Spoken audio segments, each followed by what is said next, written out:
Soul Free with Harlan Freeman, your home for sneakers and culture, starts in 4, 3, 2, 1. Let's go. Welcome back to Soul Free, your home for sneakers and street culture here on the Soul Free Radio Network. And as promised, as advertised, we have a very special guest. From the one and only, the legendary, the Rock and Roll Hall of Fame members, Public Enemy, we got Mr. Drew here. Also, the founder, the creator, the man behind the scenes, a microphone fiend. Mr. Drew, how are you feeling today, sir? I'm kind of tired, but we're going to keep it moving. Okay. So this year has been a monster year. Like, if you were a florist, you have the most sales ever because so many flowers have been given out this year. Talk to me about your journey. Now, your journey from childhood, growing up in Western Nassau County with the likes of Eddie Murphy and Busta, and of course Chuck and Griff and Terminator and all the guys from Public Enemy. How has this year been for you, watching you and everybody collect your flowers with all the Hip Hop 50 celebrations? The party ain't over. No, the party's still going. No. And I'm going to tell you the story. Mm-hmm. See, it started in grade school. Right. My father taught us how to play instruments. Yep. He was teaching me how to play the bass, but it was hurting my hands, so he taught my brother. So I played the drums. Yeah. So in grade school, we had a group. We used to do all the similes and stuff. Mm-hmm. When we got to high school, we still had the group. Yep. So in high school, Eddie Murphy used to sing with us. Eddie Murphy, who, by the way, let's not get it twisted, my girl likes to party all the time. Smash hit back in the day. He could sing. Yeah, Eddie Murphy used to sing with us. We don't have enough time for that story, but yeah, that's how it got started. Me and my brothers did R&B for years and gospel. It was a beautiful thing. And then we went to the Public Enemy situation. Yeah.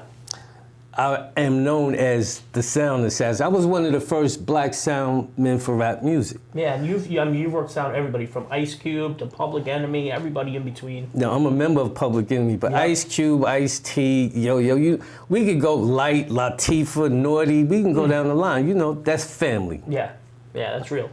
It's been a long journey, but it ain't over yet. No, we keep going. That's right, like the Energizer Buddy. Absolutely. Bunny. Now let me ask you, back in the day, right?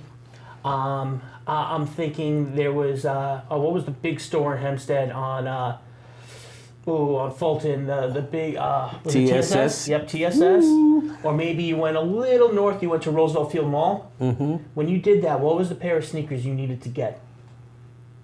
Me back then, I would say what year was that. No. In high school, everybody was doing the Pro Ked thing. Okay. Then it was the Adidas thing. Yeah. Puma. Mm-hmm. Nice suede Clydes, maybe? Yeah. Then it was the Nike thing. Yep.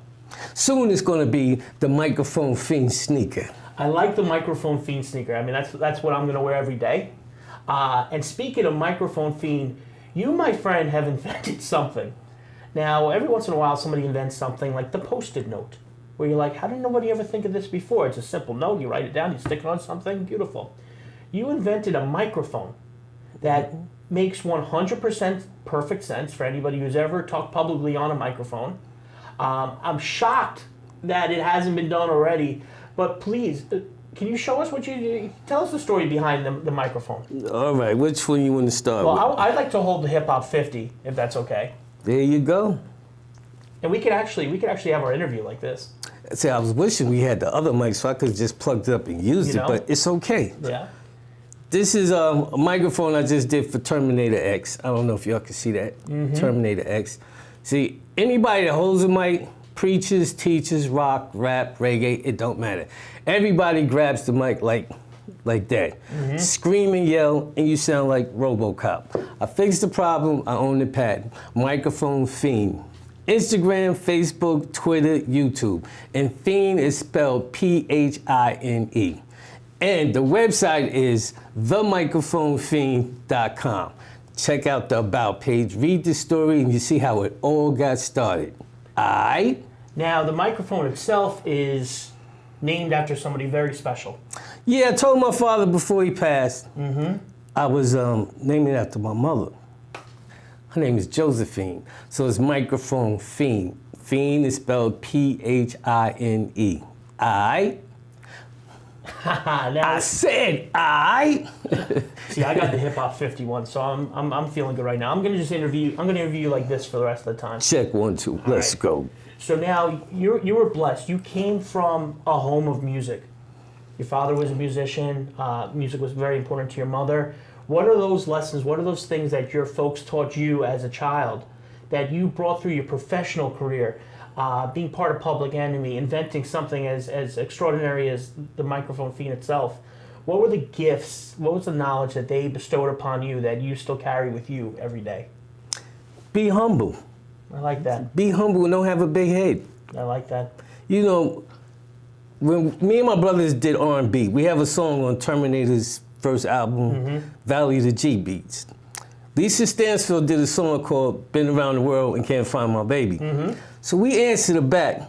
Okay. You don't have to look no further, I'm right here. So my father was, he played the guitar, but he was strong on, we have to hear the singing. The music is good, but I have to hear the harmonies. So a lot of that and the frequencies, it stuck with me. Yep. So everybody, PE sound is much different than everybody else's because it's a lot of 808s. It's a lot of musical stuff happening. It's legendary. Right, Legendary. So yeah. A lot of times we would do tours and I was like the only black guy doing sound music. But when that PE sound came on, them 808s, would knock you out.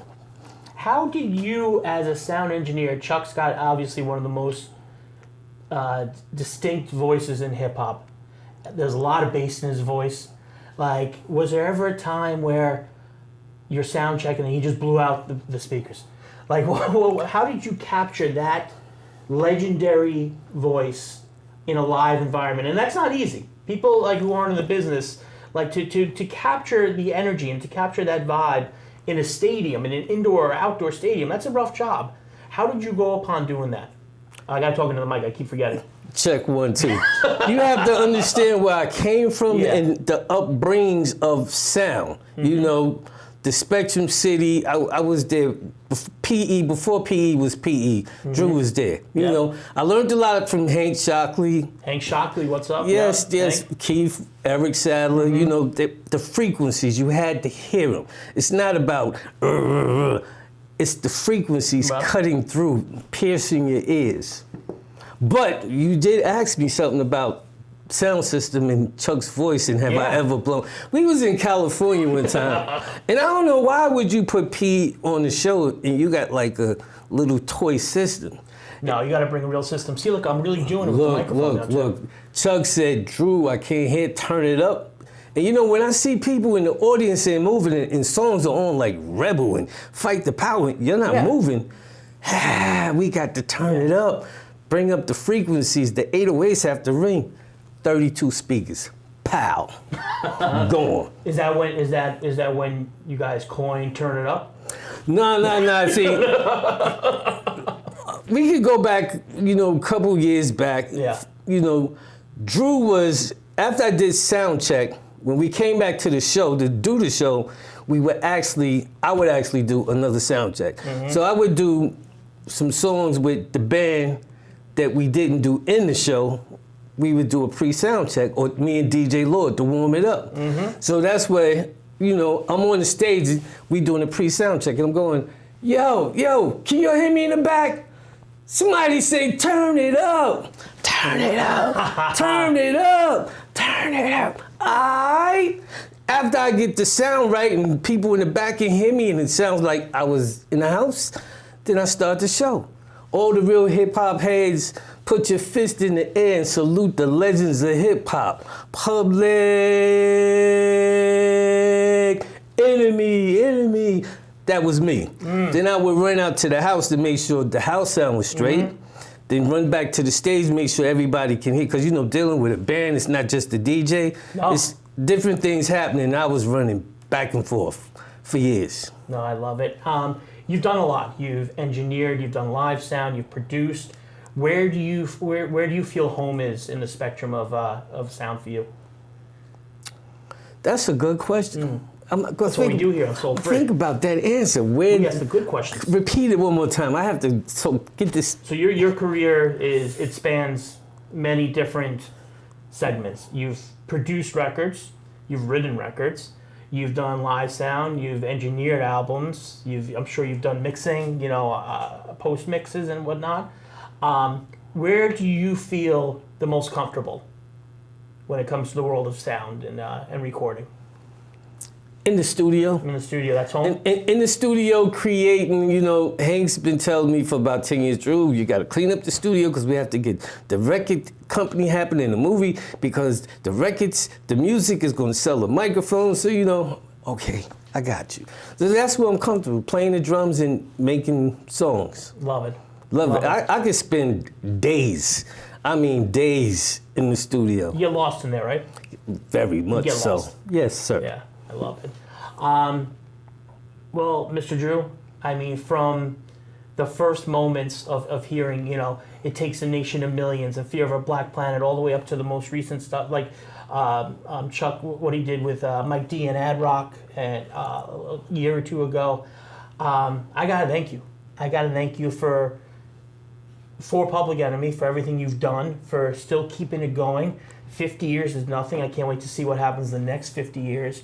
And I look back at what you guys have accomplished, what the group Public Enemy has accomplished, and it's amazing. A group that was so relevant almost 40 years ago, if you listen to their messages, if you listen to the messages of the music, just like the great Spike Lee in the movie Do the Right Thing, everything they're talking about is so relevant today.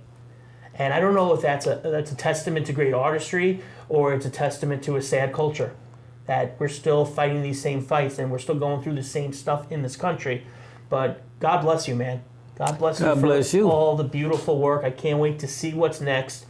Microphone Fiend, microphonefiend.com, Mr. Drew, the Drew of Public Enemy.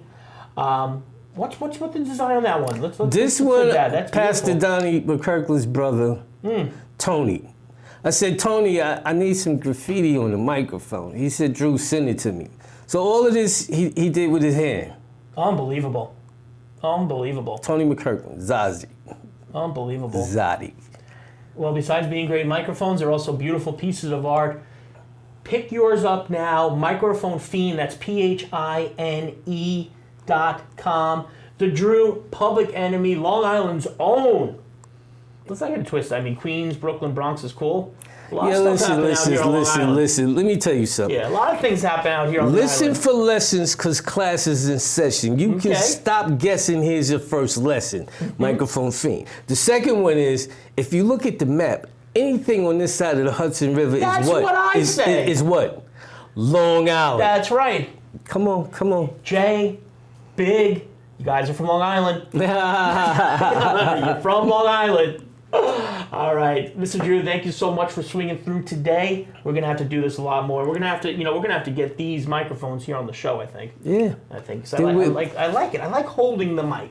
Then we'll come back for part 2. Absolutely. We get into the music, the Eddie Murphy story of how we used to break in the auditorium at school. We used to cut out of class, break in the auditorium, and put on our own shows. I love it. Till we got caught by the principal. Well, and you have to, apologize and all that stuff. Oh, no, he was real nice about it. He let us do all the parades, the coronations, the assemblies. We did it. Yeah. He showed love. I love it. Microphone Fiend. Microphone Fiend, The Drew, it's soul free. Once again, thank you to Emily Packer. Can't wait to see your film, Holding Back the Tide. Thank you to all of our sponsors, Optics and Oconee Eyewear, Hugo Boss, Notorious Bank, Porsche of Huntington, and of course, everybody at Drake Media Network. I'm the official Harlan on Instagram, and check us out on all the major podcast platforms under Soul Free. That's SOLE free. We'll see you later.